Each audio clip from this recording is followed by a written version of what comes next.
যে নারী রাতে ঘুমানোর সময় আল্লাহ তাআলার দুইটি নাম পড়বে, রব্বুল আলামিন তার স্বামীর অভাব দূর করে দিবে, তার স্বামীর চাকরির ব্যবস্থা করে দিবে, তার স্বামীর টাকা পয়সার মধ্যে রহমত আর বারাকা নাজিল করে দিবে। আল্লাহ রব্বুল আলামিন নারীদেরকে বড় সুপার অফার দিয়েছে। নারীর দোয়ার বিনিময়, স্ত্রীর দোয়ার বিনিময় স্বামীর ভাগ্য পরিবর্তন হয়ে যায়। স্ত্রীর দোয়ার বিনিময় স্বামী ফকির থেকে কোটিপতি হয়ে যায়। আবার স্ত্রীর মনের ভিতরে কষ্ট দেওয়ার কারণে, স্ত্রী স্বামীর জন্য দোয়া না করার কারণে, স্বামীর প্রতি স্ত্রীর দিলের ভিতরে কষ্ট থাকার কারণে ধনী স্বামীও আস্তে আস্তে গরিব হয়ে যায়। এমন প্রথাও চালু আছে, এমন কথাও শুনেছি। তাই প্রিয় ভাই, প্রিয় বোন, আপনাদেরকে বলছি, স্ত্রীকে কখনো কষ্ট দিবেন না, স্বামীকে কখনো কষ্ট দিবেন না।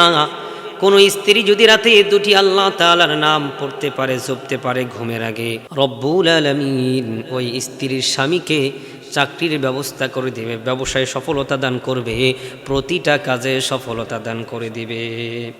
রাসূল কারীম সাল্লাল্লাহু আলাইহি ওয়াসাল্লামের হাদিস থেকে উলামায়ে কেরাম নকল করে জানা দিলেন, ও স্ত্রীরা তোমরা শুনে নাও, স্বামীর ভাগ্য যদি পরিবর্তন করতে চাও তাহলে ঘুমের আগে ইয়া রাজ্জাক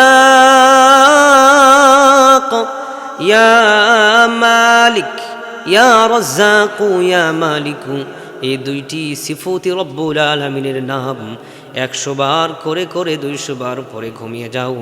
আল্লাহ তাআলার কাছে দোয়া করো, তোমার স্বামীর ভাগ্য অল্প দিনের ভিতরে আল্লাহ পরিবর্তন করে দিবেন।